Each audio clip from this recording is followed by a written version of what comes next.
Hi, my name is Addie, and welcome to The Pulse. I am so excited for my guest today. She's a singer-screamer in the bands Red Handed Denial, Crazy 88, and she has her own massively successful YouTube channel as well. Welcome, Lauren like a sheep. Big. Thank you for joining us today. What's up, Addie? I'm really happy that we could do this. Yeah, I want to apologize in advance for saying your name wrong for I want to say years, but we haven't even really known each other that long. Okay, but same. Like, I immediately thought it was Halocene. Yeah. And then sometimes Holocene. Yeah. But now it's like Halocene. I always try to say it's like Halloween because it's just like, I don't know, it's supposed to fall out of your mouth, I guess. It's like, it's the short A. And I guess you can remember why do we always struggle with A's so much? Like, I don't know. Babic is not a hard last name. I don't know why. It's such a struggle for us. It's the hardest 5-letter word. Right. Yeah. No, I know. It's ridiculous. Okay. So let's jump into it because you and I are very good friends. But I, besides just kind of like the little tidbits I've heard here and there through the internets, I want to know a little bit more about like little Lauren. So like, when did you first start singing and doing all that? Well, it's an interesting story. Like, I grew up with a lot of music around me, and I was more so an instrumentalist growing up. And I didn't start singing till a lot later. So what did you play then? I played piano. Okay. Since I was like 4 until 14, so about 10 years. Wow. Yeah, but it was very formal. It was very rigid and cold, and I really hated it. And I just got like really intimidated now about my piano playing skills. Wow, you must be really good. Honestly, I lost most of it because I think I was just really resentful. Because I always wanted to like be creative with it, but when you're in like a really formal setting and teachers are like, no, you have to play this exactly how it's written. Right. I got really resentful, so I kind of shut that out of my head for a very long time. Yeah. That makes sense. Yeah. But I didn't start singing until like I was 16, 17. Oh, wow. And I had never sung in front of people before. So I would just like sing in the shower or sing when I was home alone, just to like my favorite like bands that I was listening to. And then when I was in freshman year university, I found like this classified ad on MySpace. And it was like band seeking. Yeah, like the story's actually really funny. Band seeking female vocalists, and I was like, you know what? I'm gonna go. I'm gonna do it. I'm gonna do it. So I just jumped in, and the day that I started singing in front of people was at the Red Handed Denial audition. Oh my God. Yeah. It's crazy. That's so amazing. Yeah. And so then the screaming too? Yeah, What? I learned just by listening to bands and just like mimicking and really failing a lot and blowing my voice out a lot.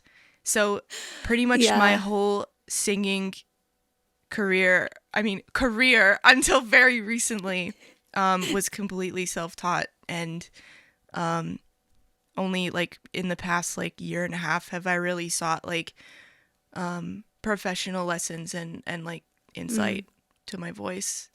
That's wild. So I think like taking on singing is kind of like a thing that kind of everybody does just naturally. Like, I'm not saying like everybody's great at it or whatever, but like everybody just kind of sings. It's just kind of a part of life, right? Like that's something that we all just kind of innately do.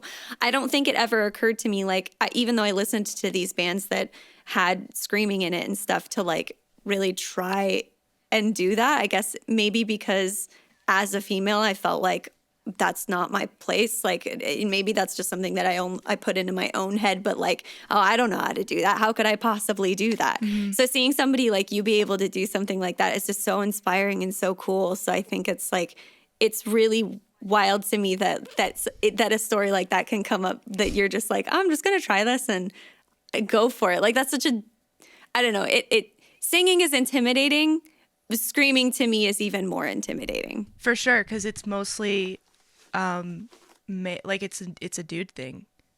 As much as we don't want, as much as women we don't want to like admit that, but it's completely a dude thing, and it's a dude dominated area. Yeah, and it is really intimidating. Yeah, it's just cool that you like took the initiative on that. That's all. Okay, so you played piano for 10 years. What other instruments do you play? Because I've seen you jamming on a couple of other things here and there. I learned just like I messed around on guitar for just very casually, just like some power chords, drop D, bar chords, just for like songwriting and stuff. And bass as well, because I love bass. I think it's like the coolest instrument ever. Oh really? I love bass so much. I don't mean to sound so surprised when I say that. I guess I'm just like, I don't actually, I have a hard time actually like hearing bass sometimes in songs, but that's cool. Like, I don't know that this sounds so bad when I say it like this, but like, there's always that trope of like that when people become bass, it's because they're failed guitarists or whatever. I don't actually believe that, but there's like that idea put into my head or whatever. So that's cool that you what about the bass kind of like drew your attention? I think it's one of those instruments that's like, you don't really notice it when it's there, but as soon as you take it away, it's not the song anymore. 100%. You're like the backbone. Yeah. You're like the person. Oh yeah. And it's like the unsung hero of the band, And I love 100%. That. I freaking love that. That's so cool. Okay, cool. So I first heard of you when you collabed with First to 11, but you were doing tons of stuff before then, and you did stuff with like Cole and like a bunch of other artists. And how did you first meet Cole? Because like if this is like a Canadian club or something, I want in. Cole and I have been working together for so long. Like, I guess our first cover that we ever did was "Every Time We Touch," the first time. And that was, right. I don't even remember what year that was. That may have been 2015. I might be wrong. Maybe 2016, 2015. But it was just through the internet. Like he found my YouTube channel, and these things just happened that way. And I guess ever since then we've just been working together because we work really well together, and I love working with him. So, I guess we do have a little Canadian posse up here, but I first saw you guys, just like around the internet, and I was just like, oh, these guys are cool, but then just around, around. But I really started diving into you guys when the whole Masked Singer thing happened, and I was like, you know what? Like, someone sent me the video, and they're like, holy shit, did you see this? Really? Oh, that's so cool. And I was like, oh my God, I've seen these guys around, like they're sick. And then I remember I commented on one of your videos, and this was when you were pregnant. Oh, okay. And I was like, oh guys, I would love to do a cover with you. I can't remember what video it was. But then you're like, I'm hella pregnant right now. Hit me up when I'm like, not. Like, truly, that was like, at that time it was so funky because like, I think at that time we really wanted to do like in-person collabs because we wanted like at that we had first started live streaming, so we were bringing out other live streamers and collabing with them that way. And then like I flew out and did the thing with First to 11, and that was just kind of like what I had in my head is like that's how we're gonna collab. But then when the pandemic hit, it was like, well. That's not going to happen for a while, and we're not going to stop just because, this thing tells us that we can't. So, but yeah, I knew we wanted to collab with you for like a really, really long time. Like, pretty much as soon as we saw you with First to 11, we were like, oh, that's so dope. But it just kind of like, I don't know, life gets in the way. And now I'm like so sad that we didn't do it sooner because now we're going to have to wait till all this is over to meet in person. Yeah, but I guess the pandemic is bittersweet in a way because if you think about it, like maybe Chop Suey wouldn't have happened, Yeah. And it's crazy to think about. because we wouldn't have Chop Suey has Violet Orlandi in it, and she's out in Brazil, so that definitely wouldn't have been like, you know, the first thought process, like, oh, let's do this 3-way collab, because we would have, you know, probably met in person if possible. And so yeah, totally, that's a good way of putting it. How would you say, because you have kind of like experience with your pretty much 3 independent bands, doing, you know, kind of like I don't want to call it like the old method, but like the classic, like going on tour, you know, grinding it out, that kind of way, but then also having this like YouTube thing.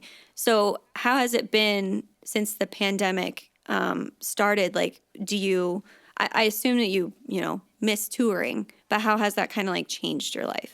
Well, Red Handed Denial is like my main like conventional, I guess, music project, and like we've been grinding it out for like a decade.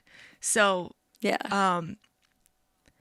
And I guess when I kind of started making YouTube videos in like 2012, I think it was 2012 or 2011, like I wasn't doing it for any reason. I was just like, I'm gonna practice singing because I'm not great right now. So like it was more so to like hone my skills. But the band has really been hindered in that way because we can't go play shows. We can't go finish our album in the States because we literally can't cross the border. So we've had to kind of like make decisions in a way that can keep us moving forward because we're so used to that conventional method. But at the same time, I've been able to grow independently during this year, which has had a lot of spillover to the band. So I guess it all will kind of even out in the end and will be positive in the end. So then I guess the next question would be like, what do each of these 3 projects mean to you? Because, you know, you kind of said like you didn't expect your personal channel to really like blow up as much as it did.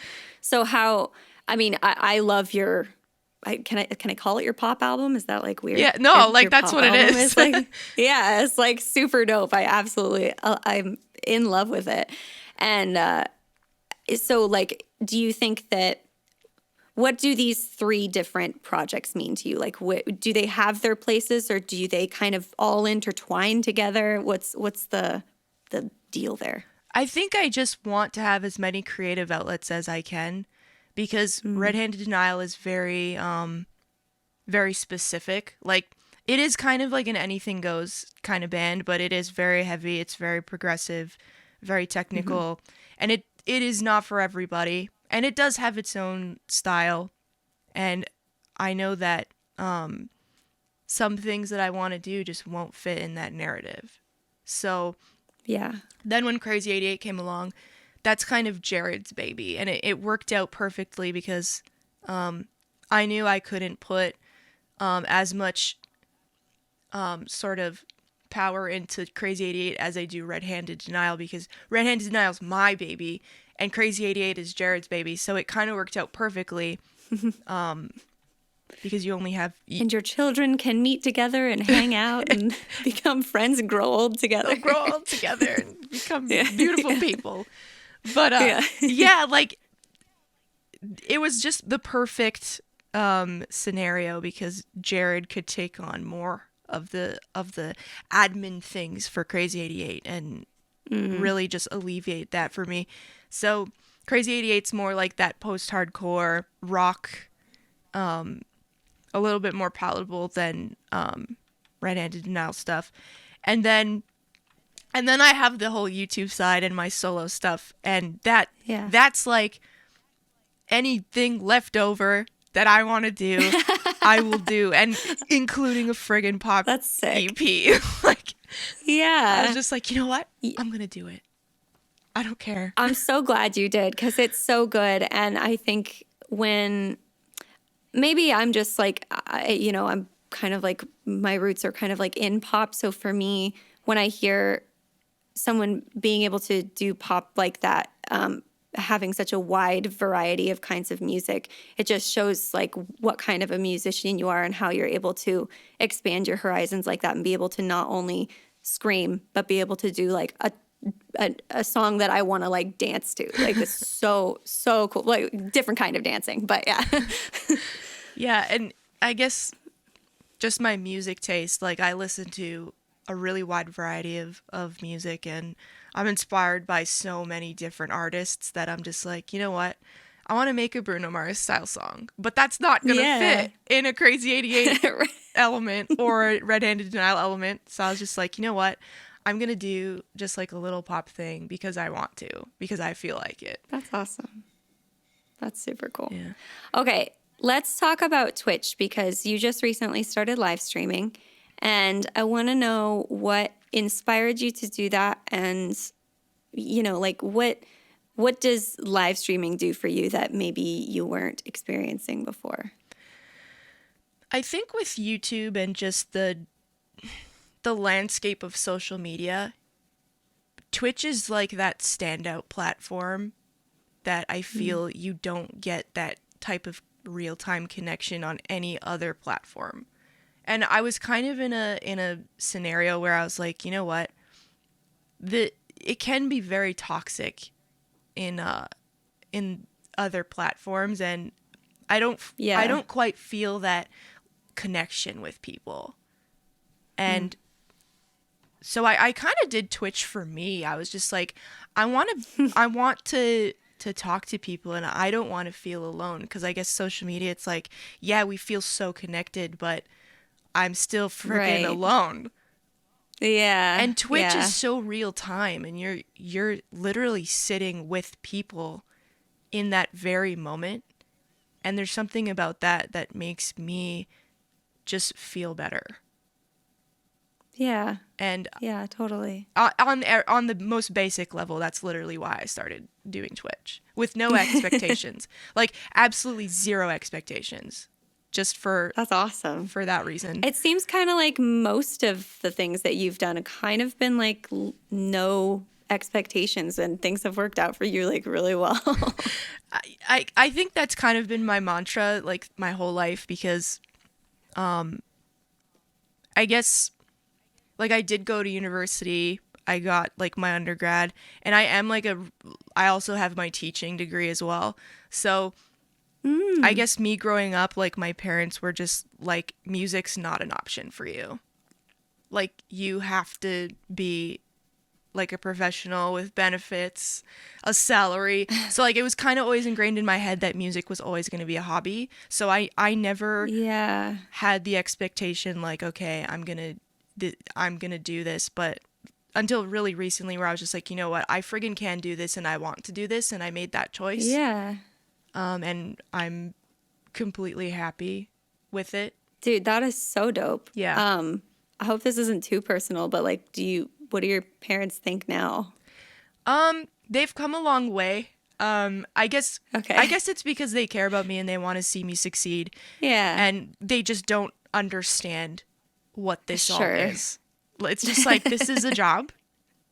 Like you make money from and it's just like, it's just so far-fetched and so unconventional that they just don't understand. And I don't expect them to understand fully, but I think they're starting to see like, oh, like, holy shit, like, this is a thing. So, I guess I've always had to combat, like opinions about it my whole life. And I'm really in a good place now mentally to just like do exactly what I want. So I've never had expectations for it, and I've just truly enjoyed the ride. Like that's so cool. That's what I'm here That's for. Really cool.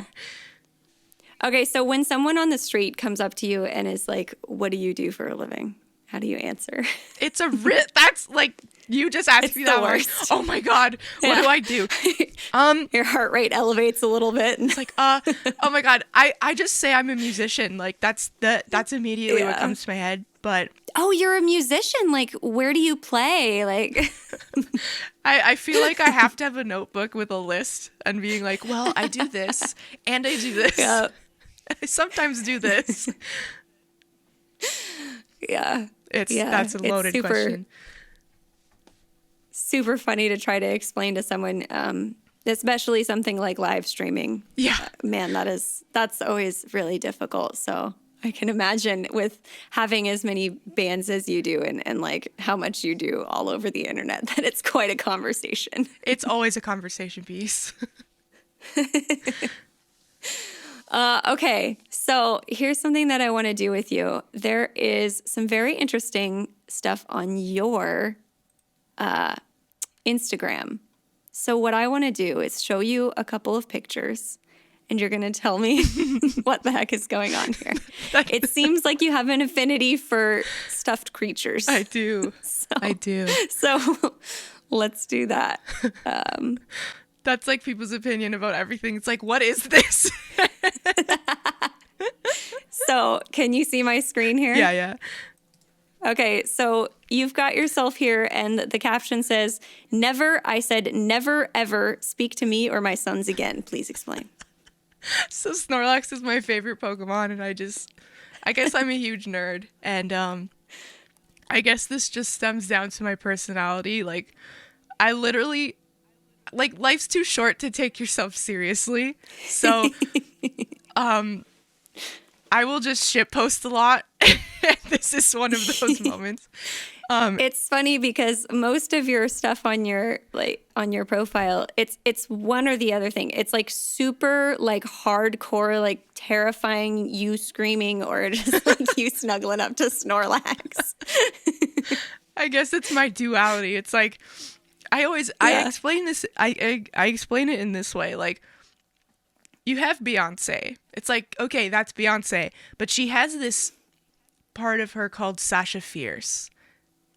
And she explains it like Sasha Fierce is me, like when I'm on stage and like my badass self. And it's like, it's not me being fake. It's just a part of me that comes out when I'm in a certain element. And I guess music is like my Sasha Fierce, but like, I'm actually like I'm a softie for sure. This is Lauren at the core here. 100%.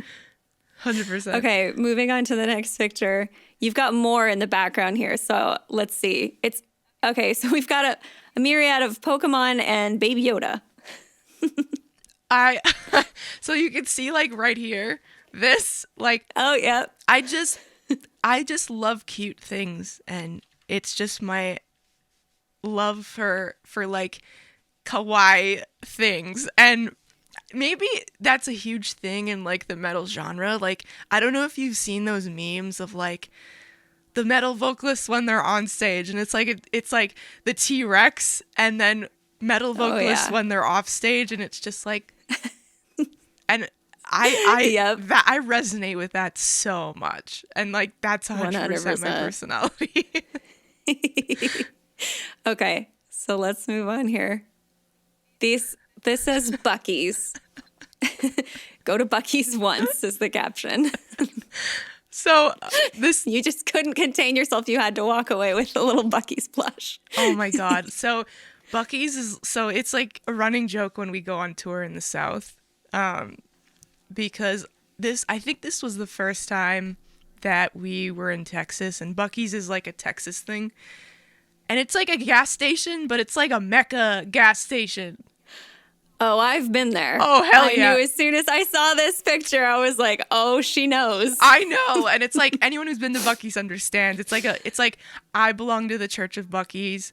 So like I had to come out with wild. like every possible merch item I could, including like the big drink of sweet tea. I just noticed you had the shirt on as well. Oh I had to buy all of it because it's just that amazing. That's so awesome. Okay. And last but not least, we got these little babies. The babies. Let's talk about your fur babies. Obviously you have an obsession with things that are little and cute. So I echo that. I also love me a good little cute pet. But I gotta say, guinea pigs, it's not like normally a person's first choice for pets, and you have 3. Yeah. How did that happen? Well, growing up, I had so many animals, and I think I kind of got that from my mom. Like, you know, like she'd come home with like ducklings or like Ducklings. bunnies. And Really? Yeah, like my grandfather, he had a farm and he had like so many animals. Wow. Yeah, so I just have a very deep love for animals, and I wanted to be a vet when I was little, but I realized I loved them too much that if I was a vet, it would be not good. So, yeah, I grew up with guinea pigs, hedgehogs, hamsters, like all of it, dogs, cats, and I guess I saw like 2 of them on like the Humane Society website. So I bought them, I adopted them, and I was like, okay, you're in my family now. And then I saw Sam one day at like the pet store, and I fell in love with him. So they're mine now. Aw, that's so sweet. Yeah. Awesome. Well, I'm glad that you have your. Are those your only pets? I have a dog as well. His name's Charlie. Okay. Yeah, he's like a fluffy, obviously, little Shih Tzu. So I do love little, small, fluffy animals. Yeah. That's awesome. Okay. So to wrap it up, let's talk about what you've got coming up and where people can find you if they want to follow you. Yeah. So, Red Handed Denial has a deluxe version of our album Redeemer coming out actually this Friday. So January 29. Hell yeah. Oh, this is probably going to go up after that, but. That's fine. Well, you can find that now. Yay. Crazy 88's also gonna gear up and probably do some new songs, and I am going to be continuing my stuff on YouTube and Twitch and just like see where life takes me, and keep doing awesome collabs with you guys and anyone who wants to join the HCU. Yeah, the Halocene Cinematic Universe Tour is gonna launch soon, so you'll be seeing lots of Lauren. Yeah, I always picture like an immersive like 3-hour experience where like we just like trade off on stage, and like I'll play bass for a few songs, and like let's do it. Pyro. We need pyro. I'll hop on drums, but everyone will leave. So the whole venue clears out. Probably not a good idea. Awesome. So, and then where can people find you if they want to follow you? You can find me on Instagram, Twitter, TikTok, YouTube, and Facebook if you're still into that, and Twitch. MySpace, LimeWire. Awesome. Thank you so much, Lauren. I love you, and thank you for doing this interview with me today. Thanks, Addie. This was awesome. Don't forget to like and subscribe to see more videos just like this.